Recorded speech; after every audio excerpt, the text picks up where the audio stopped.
Bom dia, meus amados irmãos. Eu quero cumprimentar a cada irmão com a santa e com a gloriosa paz do eterno Deus.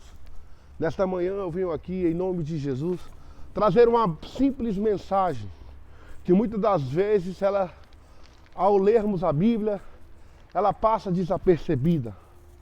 E nesta manhã, meus irmãos, eu queria, em nome de Jesus, a atenção de cada irmão.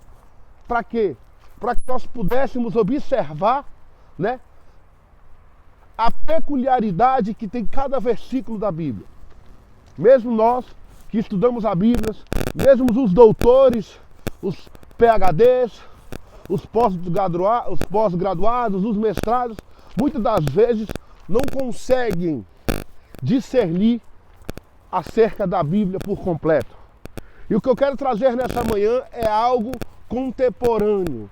Não é algo antigo, não é algo, que não está acontecendo. É algo que já aconteceu nos tempos da igreja primitiva. É algo que aconteceu no Antigo Testamento. E é algo que está acontecendo no nosso mundo moderno ou, segundo algumas pessoas, pós-moderno.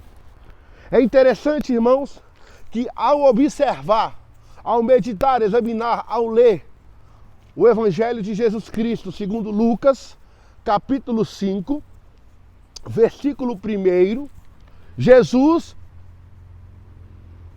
observa que a multidão está ao seu redor o apertando, querendo respostas, querendo ver quem é esse tal de Jesus.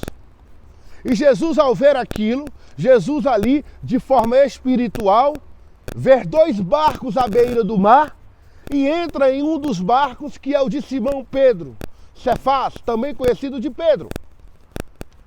E ele vendo aquilo, ele fala para Pedro, dessa forma: Pedro, afaste o seu barco da beira-mar, vamos mais para o fundo. Pedro, saia da terra, saia da onde a multidão está, vamos um pouquinho para cá. E o que eu quero trazer nessa manhã, esta mensagem, meus irmãos, aleluias, porque muitas das vezes nós estamos passando por um problema político no Brasil e no mundo. São pessoas brigando por poder, são pessoas brigando por autoridade aqui na terra. São pessoas que brigam por riquezas, matam por riquezas, e são pessoas gananciosas e muitas das vezes orgulhosas, e esquecem que a verdadeira riqueza nada mais do que a presença de Deus. O que nós temos mais de valioso é o Espírito Santo dentro de nós. E chega em um momento que Deus pede para Pedro tirar o barco da terra. Quero trazer duas reflexões e duas visões acerca desse pedido que Deus fez a Pedro: saia da terra. Sentido figurado: saia deste mundo. Faça como Paulo, entre em oração e suba ao céu em espírito. Saia do que está acontecendo na terra. O que está acontecendo? Briga por poder, pandemia, epidemia, irmão matando irmão, seja qual for o problema. Deus está nos dando uma oportunidade de voltar ao lugar da onde nós nunca deveríamos ter saído. O que você quer dizer, Cristiano? Voltar para o quarto da oração e entrar numa dimensão, sair da terra. Sentido literal: saia da terra, se afaste do bolo, se afaste da multidão, para que eu venha te mostrar o que está acontecendo de verdade. Chegamos em um momento que o nosso governo, eu não tenho nada contra o governo, eu apoio as autoridades que estão em consonância, estão de acordo com a palavra de Deus, mas chegou em um momento que o governo federal entra em briga com o governo estadual. Uma guerra política, onde o nosso presidente quer uma coisa e os nossos governadores querem outras. E eles brigam um com o outro para que possam colocar em prática os seus desígnios, as suas vontades. E o que Deus quer nos mostrar nessa época de pandemia?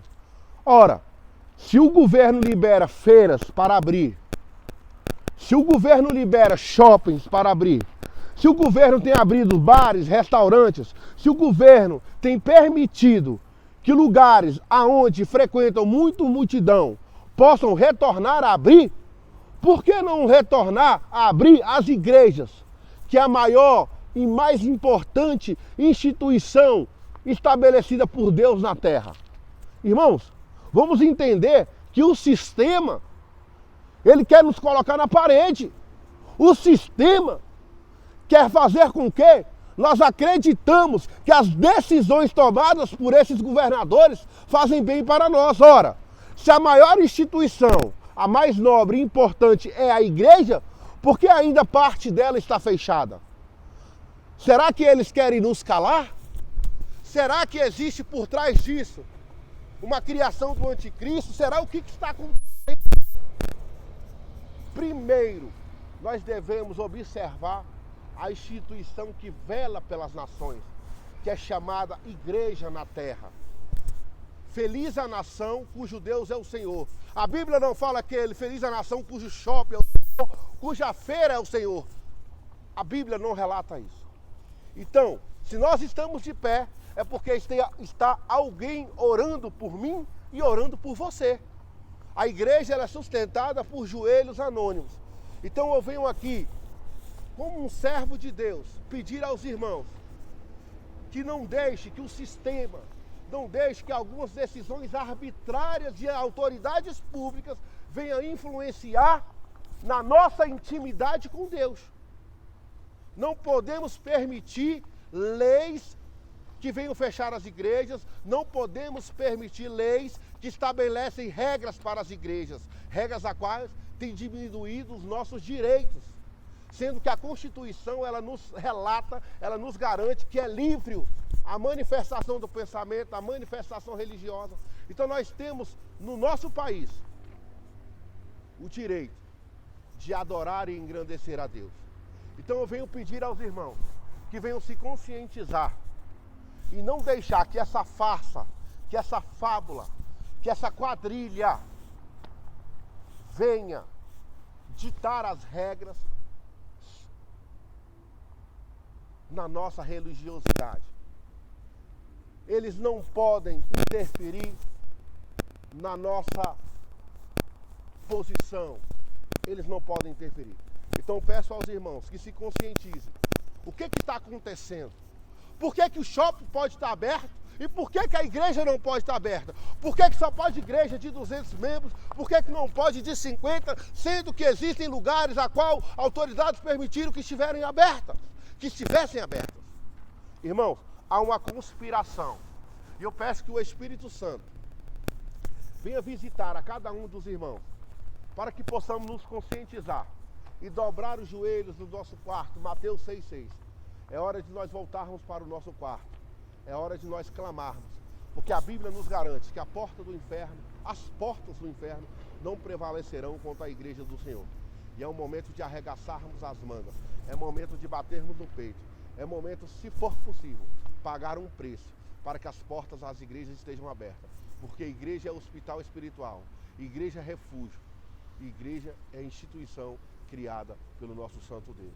Então não vamos deixar, não vamos cair nessa farsa, aonde shoppings e outros lugares estejam abertos e as igrejas continuem fechadas. E eles estabelecerem, é só com 200, é só com 100, é só com... Não importa. A igreja lavada e remida de Deus, ela tem que estar com as portas abertas. Então, que o Espírito Santo de Deus possa vir falar com vocês. Que o Espírito Santo de Deus possa abrir os nossos olhos, para que nós não possamos nos prostrar a decisões políticas, mas sim a decisões espirituais. Daniel, aqui não pode orar. Aqui existe um decreto. Você não pode orar. Mas Daniel falou, prefiro pagar o preço que o ser humano vai colocar sobre mim, mas eu vou desobedecer essa ordem. Obedecendo a ordem de Deus. Eu vou orar. Independente de um homem falar que eu não posso orar em Israel. Mas eu vou continuar orando. Porque para mim vale mais fazer a vontade de Deus. Amém, irmãos?